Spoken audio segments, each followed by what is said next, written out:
안녕하세요. 오늘 7월 22일 말씀은 시편 14편 1절에서 7절 말씀입니다. 어리석은 사람들은 그 마음속으로 하나님이 없다고 말합니다. 그들은 썩었고 가증스러운 죄악을 저지른 사람들이며 선을 행하는 사람이라고는 하나도 없습니다. 여호와께서 하늘에서 사람의 자손들을 내려다보시며 지각이 있는 사람이 있는지 하나님을 찾는 사람이 있는지 살펴보셨지만 모든 이들이 곁길로 돌아섰고 다 함께 썩어 선을 행하는 사람이라고는 없으니 정말 하나도 없습니다. 악을 행하는 사람들아 무지해서 그러느냐. 그들이 내 백성을 떡 먹듯 삼키고 나 여호와를 부르지도 않는구나. 하나님이 의인의 세대와 함께 계시니 거기서 악한 사람들은 두려움에 사로잡혔습니다. 너희가 가난한 사람의 계획을 비웃었지만 오직 여호와께서 그들의 피난처가 되시리라. 오 이스라엘의 구원이 시온에서 나오게 하소서. 여호와께서 그 포로된 백성을 자유롭게 하실 때 야곱이 즐거워하고 이스라엘이 기뻐할 것입니다. 아멘. 다윗은 어리석은 사람의 기준을 하나님이 없다고 하는 자라고 합니다.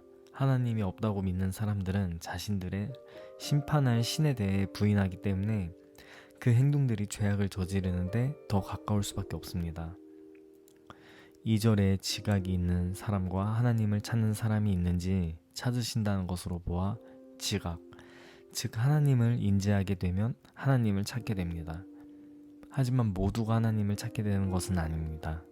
3절을 보면 모든 이들이 곁길로 돌아섰다고 합니다. 큰 길에 발을 내디뎌 출발은 했지만 어느 순간에 갈라지는 작은 길로 빠지게 된 것입니다. 이 작은 길이 얼마나 유혹적인지 모든 이들이 돌아섰다고 합니다. 여러분들이 가장 두려워하는 순간은 어느 순간입니까? 저는 개인적으로 그 기준을 알고 있는데 바로 하나님과 멀어졌다고 느끼는 순간입니다. 주님과 나 사이에 어느새 안개가 자욱하여 그 음성과 지각이 흐릿해질 때 흠칫 놀라 긴장하게 됩니다. 이렇게 주님과 나 사이가 멀어졌다고 알게 되는 순간은 보통 그리스도인답지 못한 저의 모습들을 인지하게 되는 순간입니다. 시편 1편처럼 1절처럼 하나님이 없다고 하는 자들의 모습이 느껴질 때 주님과 내가 멀어졌음을 깨닫게 됩니다. 어느 순간 곁길로 걷고 있던 것이었습니다. 시편을 기준으로 내가 지금 주님과 동행하고 있는가를 알기 원한다면 나의 마음이 어떠한 상태이고 어떠한 말들을 하고 행동을 하는지를 돌아보면 알 수 있다고 생각합니다. 요즘 마음속으로 항상 누군가를 판단하고 미워하고 욕을 한다든가 자꾸 물질적인 것을 추구한다든가 나의 행복, 나의 권리, 나의 욕구만을 위하고 타인의 입장을 배려하지는 않는지 살펴볼 필요가 있습니다. 만약 그렇다면 우리도 하나님이 없다고 하는 자들과 별 다를 게 없는 상황일 것입니다. 정말 내가 하나님을 믿고 있는지 살펴봐야 합니다. 지각이 있어 정말 하나님을 느끼고 있는지 찾기 위해 말씀을 읽거나 기도를 하는지 어떠한 노력도 하지 않는다면 하나님이 계시다고 말은 하지만 사실은 그렇게 그저 학습되어 앵무새처럼 말을 되풀이하는 건 아닌지 한번 돌아볼 필요가 있습니다. 5절 하나님이 의인의 세대와 함께 하시니 거기서 악한 사람들은 두려움에 사로잡혔습니다. 하나님께서는 매우 당연하게도 의인들과 함께 하십니다. 의인은 1절에서부터 봤듯이 하나님을 믿고 하나님을 느끼고 하나님을 찾는 자입니다. 세상에서는 의인을 도덕적이고 교양있고 엄청난 인격의 소유자를 일컫지만 주님께서 인정하시는 의인은 자신을 끝까지 따르려 발버둥치는 자이고 자신을 찾기 위해 찾고 두드리고 구하는 자입니다. 그렇게 주님을 찾으니 당연히 함께 하시지 않을까 싶습니다. 의인들과 악한 사람들은 뒤섞여 있기 마련입니다.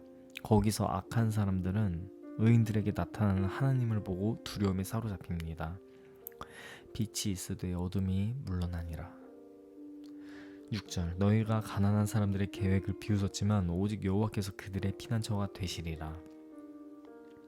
심령이 가난한 사람들은 여호와를 찾습니다. 그들의 계획은 여호와가 중심이십니다. 악한 사람들은 이것을 보며 비웃습니다. 왜냐하면 그들 눈에는 가난한 자들의 계획이 부질없어 보이고 허망해 보이기 때문입니다. 하지만 여호와께서는 살아계십니다. 가난한 자들의 계획은 비록 사람의 계획일지라도 주님께서 그 일을 이끄십니다. 그렇게 의인들 가운데 자신의 영광을 나타내실 때 비웃은 자들은 주님을 보게 될 것이고 주님을 믿게 될 것을 믿습니다. 주님께서 아직 포로된 주님의 자녀들을 거듭나게 하실 때 그들이 참 자유와 기쁨을 만끽하며 주님을 찬송할 것입니다. 아멘. 네, 기도하겠습니다. 주님, 오늘 말씀을 통해 제 믿음을 돌아보기 원합니다. 제 마음 안에 어떤 마음이 가득한지 성령 하나님 조명하여 주세요. 분노, 화, 서러움, 슬픔, 탐욕, 이기심 등 이러한 감정들만 가득한지 살펴봅니다. 예수님을 믿고 성령님이 계시다면 우리 안에 성령의 9가지 열매가 맺게 될 것이라는 성경의 가르침을 봅니다. 주님, 제 안에 사랑과 희락과 화평과 오래 참음과 자비와 양선과 충성과 온유와 절제의 성품이 없다면 주님, 저를 불쌍히 여기시고 주님을 알게 하소서. 곁길로 걷고 있었다면 다시 주님의 길로 돌이키기 결단합니다. 주님을 따르는 것이 고통스럽지만 주님, 인내하여 주님의 형상으로 거듭나기 원합니다. 주님께서 함께 하시는 의인들 중 한 명이 되기 원합니다. 주님을 중심에 두고 주님께서 기뻐하실 계획들을 세우기 원합니다. 세상이 예수님을 미워한 즉 예수님을 따르는 우리도 미워함이 마땅하다는 바울의 말씀이 제게도 임하게 하소서. 그럼에도 낙심하지 않는 것은 주님께서 우리의 피난처 되주심을 믿기 때문입니다. 주님, 오늘 하루도 제게 허락하신 현장들에서 빛으로 의인으로 살겠습니다. 예수님을 부르고 기도하겠습니다. 주님, 저희를 보호하시고 주님의 길로 인도해 주세요. 감사합니다. 예수님의 이름으로 기도드립니다. 아멘. 네, 오늘 큐티 여기서 마치겠습니다. 감사합니다.